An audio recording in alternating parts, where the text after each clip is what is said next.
ایک شخص نے اپنے تینوں بیٹوں کے نام عبداللہ رکھے ہوئے تھے۔ دن گزرتے رہے حتیٰ کہ اسے مرض الموت نے آن لیا۔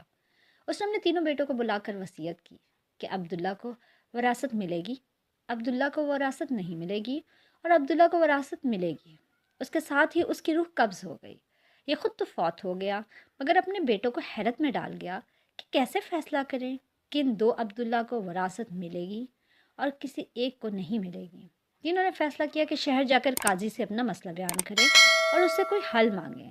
تینوں اپنے زاد راہ کے ساتھ شہر کے لیے عازم سفر ہوئے۔ راستے میں انہوں نے ایک ایسے شخص کو دیکھا جو اپنی کسی گمشدہ چیز کو تلاش کرتا پھرتا تھا۔ ان بھائیوں کے پوچھنے پر اس نے بتایا کہ اس کی اونٹنی گم ہو گئی ہے جسے وہ تلاش کرتا پھر رہا ہے۔ ایک عبداللہ نے پوچھا، کیا تیری اونٹنی ایک آنکھ سے کانی تھی؟ اس آدمی نے کہا، ہاں ہاں ہاں ایسا ہی تھا۔ دوسرے عبداللہ نے پوچھا، کیا تیری اونٹنی ایک ٹانگ سے لنگڑی تھی؟ تو اس آدمی نے جلدی سے کہا، بالکل صحیح، میری اونٹنی واقعی ایک ٹانگ سے لنگڑی تھی۔ تیسرے عبداللہ نے اونٹنی کے مالک سے پوچھا، کیا تیری اونٹنی کی دم کٹی ہوئی تھی؟ تو اس نے خوشی سے کہا، بالکل ٹھیک، میری اونٹنی کی دم بھی کٹی ہوئی تھی۔ بس اب جلدی سے بتا دو میری اونٹنی کہاں ہے؟ تینوں عبداللہ نے مل کر جواب دیا، بخدا ہمیں آپ کی اونٹنی کے بارے میں کوئی علم نہیں، ہم نے اسے ہرگز نہیں دیکھا۔ اونٹنی کا مالک ان کی یہ بات سن کر غصے سے پاگل ہو گیا۔ اس نے فیصلہ کیا کہ ان تینوں کو کھینچ کر قاضی کے پاس لے جائے گا۔ اسے پورا یقین تھا کہ اس کی اونٹنی کو یہ تینوں ذبح کر کے کھا چکے ہیں اور اب اپنے جرم کو چھپانے کے لیے جھوٹ بول رہے ہیں۔ اونٹنی والے نے جب تینوں کو اپنا ارادہ بتایا تو انہوں نے کہا، ہمیں کوئی اعتراض نہیں کیونکہ ہم خود بھی قاضی کے پاس ہی جا رہے ہیں۔ جب یہ چاروں قاضی کے پاس پہنچے تو اونٹنی والے نے قاضی سے اپنا قصہ بیان کیا۔ قاضی نے ان تینوں سے کہا، جس طرح تم تینوں نے اونٹنی کی نشانیاں بتائی ہیں اس کا ایک ہی نتیجہ نکلتا ہے کہ اونٹنی تم تینوں کے پاس ہی ہے۔ بہتر ہے کہ تم اپنے جرم کا اعتراف کر لو۔ پہلے نے کہا، جناب عالی، ہم نے اونٹنی تو نہیں دیکھی تھی، ہاں البتہ اونٹنی کے آثار ضرور دیکھے تھے۔ جب میں نے اسے کہا تھا کہ تیری اونٹنی ایک آنکھ سے کانی ہے تو میں نے دیکھا تھا کہ راستے کے ایک طرف کا گھاس تو خوب چرا ہوا تھا مگر دوسری طرف کا ویسے ہی باامان موجود تھا۔ اس کا ایک ہی مطلب نکلتا تھا کہ اس شخص کی اونٹنی ایک آنکھ سے کانی رہی ہوگی۔ دوسرے عبداللہ نے کہا، میں نے دیکھا تھا کہ راستے میں 3 قدم تو گہرے لگے ہوئے ہیں جبکہ 14 قدم زمین پر معمولی پڑا ہوا تھا، جس کا مطلب بس اتنا ہی بنتا تھا کہ یہ جانور لنگڑا بھی تھا۔ تیسرے عبداللہ نے کہا، اونٹ جب راہ چلتے ہوئے اپنا گوبر گراتے ہیں تو دم سے ادھر ادھر بکھیرتے ہیں، جبکہ ہم جس راستے سے آئے تھے وہاں پر گوبر ایک ہی لائن میں سیدھا گرا ہوا تھا، جس کا ایک ہی مطلب ہو سکتا تھا کہ اونٹنی کی دم کٹی ہوئی ہے جو اپنا گوبر دائیں بائیں نہیں پھیلا پائی۔ قاضی نے بغیر کسی طرح دیر کے اس آدمی کی طرف دیکھا اور کہا، تم جا سکتے ہو، تمہاری اونٹنی ان لوگوں کے پاس نہیں ہے اور نہ ہی انہوں نے اسے دیکھا ہے۔ اونٹنی والے شخص کے جانے کے بعد ان تینوں بھائیوں نے قاضی سے اپنا قصہ بیان کیا، جسے سن کر قاضی بہت حیران ہوا۔ ان تینوں سے کہا، تم آج کی رات مہمان خانے میں ٹھہرو، میں کل تمہیں سوچ کر کوئی حل بتاؤں گا۔ یہ تینوں مہمان خانے میں جا کر ٹھہرے تو انہوں نے محسوس کیا کہ ان کی نگرانی کی جا رہی ہے۔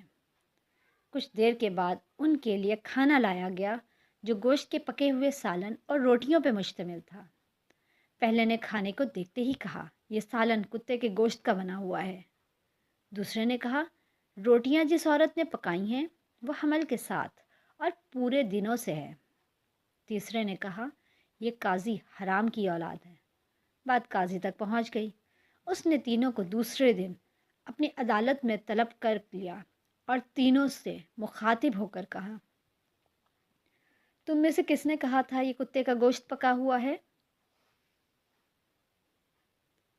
پہلا بولا، میں نے کہا تھا۔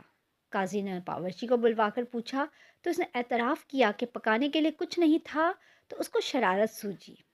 اور اس نے کتا مار کر اس کا گوشت پکایا اور ان کو کھانے کے لیے بھجوا دیا۔ قاضی نے پہلے سے پوچھا، تمہیں کیسے پتہ چلا یہ گوشت کتے کا ہے؟ تو اس نے بتایا، گائے، بکری یا اونٹ کے گوشت کے نیچے چربی لگی ہوتی ہے، جبکہ یہ سارا چربی نما تھا جس کے نیچے کہیں کہیں گوشت لگا ہوا تھا۔ قاضی نے کہا، تم وہ عبداللہ ہو جس کو اپنے باپ کے مال سے وراثت ملے گی۔ قاضی نے دوبارہ ان سے مخاطب ہو کر پوچھا، کس نے کہا یہ روٹیاں ایسی عورت نے بنائی ہیں جو 9 ماہ کے حمل کے ساتھ اور اپنے پورے دنوں سے ہے؟ جواب میں دوسرے نے کہا، میں ہوں جس نے یہ کہا تھا۔ قاضی نے پوچھا، تمہیں کیوں کر یہ لگا؟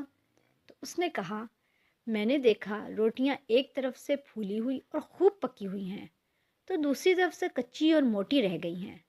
میں نے اس سے یہی اخذ کیا کہ روٹیاں بنانے والی ایسی خاتون ہے جس سے تکلیف کے مارے زیادہ جھکا نہیں جا رہا اور وہ سامنے کی چیز بھی نہیں دیکھ پا رہی، جس کا مطلب یہی بنتا تھا کہ عورت حاملہ ہے اور روٹیاں بنانے میں تکلیف محسوس کرتی رہی ہے۔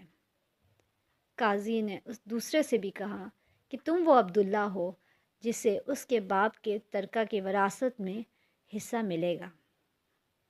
پھر قاضی نے تینوں سے مخاطب ہو کر پوچھا، یہ کس نے کہا تھا میں ولد الحرام ہوں؟ تیسرے نے جواب دیا کہ یہ میں نے کہا تھا۔ قاضی اٹھ کر اندر گیا اور اپنی ماں سے پوچھا، کیا یہ سچ ہے کہ وہ حرامی ہے؟ تو اس کی ماں نے کہا، یہ سچ ہے کہ تم حرام کے ہو۔ قاضی نے واپس آ کر اس تیسرے عبداللہ سے پوچھا، تمہیں کیوں کر معلوم ہوا میں حرامی ہوں؟ تو اس نے جواب دیا، اگر تم حلالی ہوتے تو مہمان خانے میں ہم پر نگران نہ مقرر کرتے، نہ ہی کتے کا گوشت پکوا کر ہمیں کھانے کے لیے بھجواتے اور نہ ہی کچی روٹیاں کسی مظلوم عورت سے بنوا کر ہمیں کھلواتے۔